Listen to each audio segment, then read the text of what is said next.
Nyamgondho is the first man who ever took up his wife's name from Mae to Nyamgondho. He became Nyamgondho. And that is how we know him. The whole of this place is known as Kanyamgondho. From here up to a kilometer this side. You can't believe it, but we are standing in one of the most sacred places on Lake Victoria. This is the Nyamgondho Palace. We have the fig tree here, and there was another fig tree there. Okay, you can see those fig trees. One of them dried up and turned into dry wood, dry tree. Yes.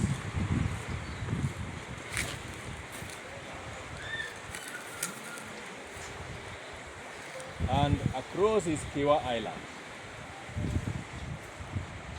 Now, in the days of the myth that we are talking about, Kiwa Island used to be connected to this place where we are. This is the head of Nyandiwa Peninsula.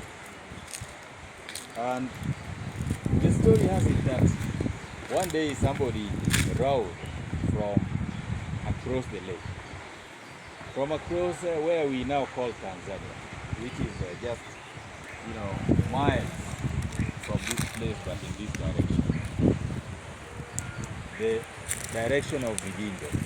And he came here and he started doing what he was good at, that is fishing. He set up his fish nets here. Actually, they were traps, traditional traps called Mgondo. But he would not get any fish. He set up the fish traps, but he would not get any fish. And it went on for days, it went on for weeks and months, until he was becoming sort of, insane.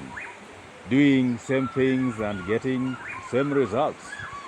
And his mother pointed out, Nyamgondho. And in those days, it was not really called Nyamgondho, it was called Mae.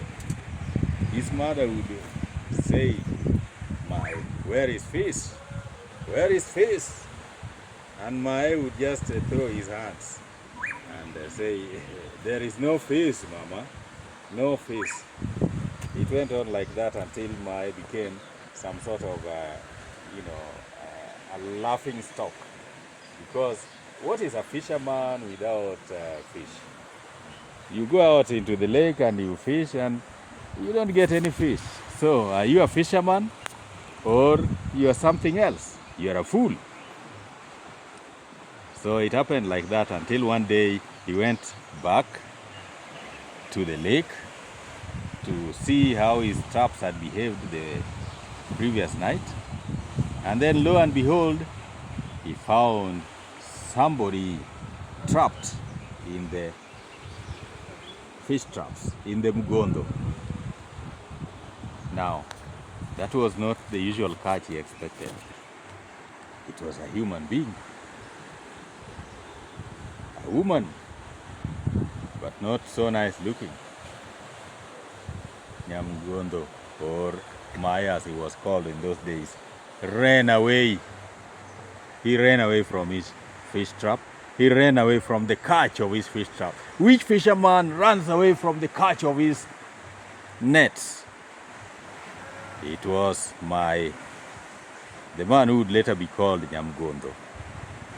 So, the woman told him, Nyamgondho, hey, Mae, don't run away. Don't run away. Come. Catch my hand. Okay, pull me out. Pull me out. And he pulled this woman out. Take me home. And he took this woman home.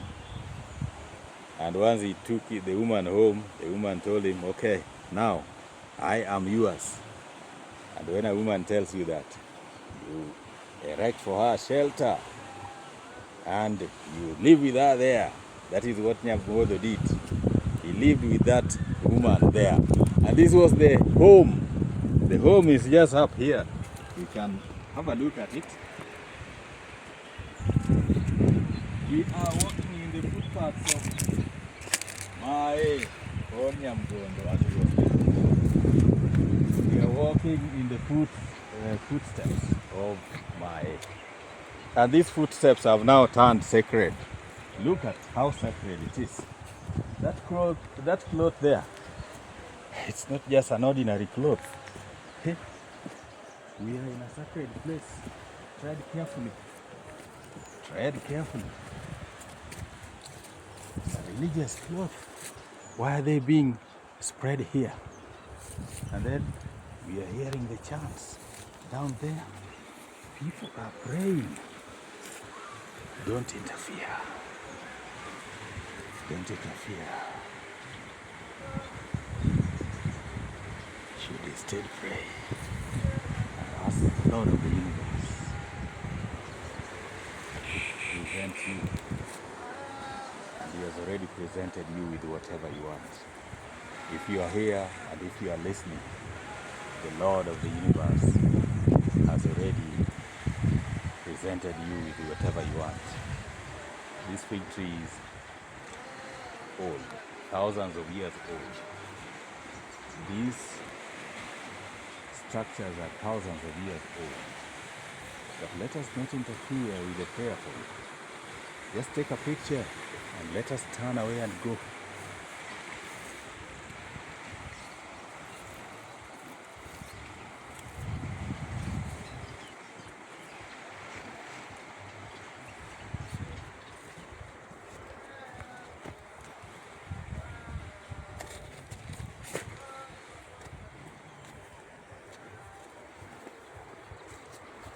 So, as I was saying, the Lord of the universe presented Nyamgondho with a lady. And she was the lady of the lake. And she came here and Nyamgondho erected for her a shelter. And she told Nyamgondho, now erect these walls. You can see these walls. These are ancient walls. They are now destroyed, ruined, but they are there all the same. If we walk this way, we'll see more of these walls.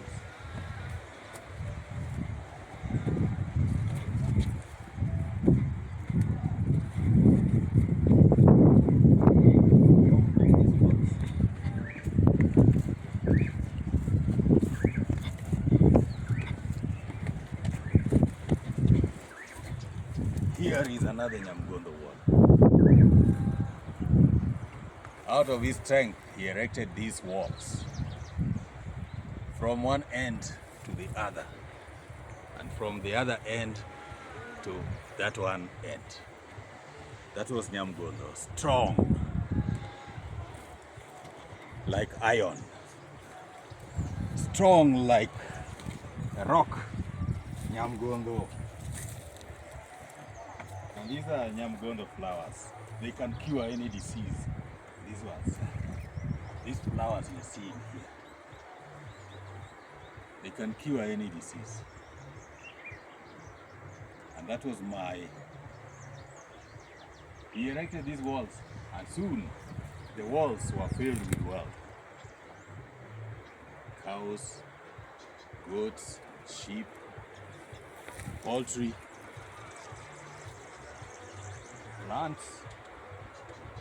The homestead was full of wealth.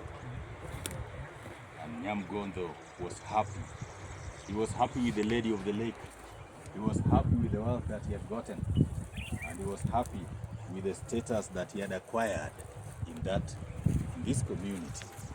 He was now somebody. And whenever he met his fellows, he would say, "Yeah, I am Nyamgondho." But they would ask, "Isn't Nyamgondho your wife? The wife you got from Mgondo?"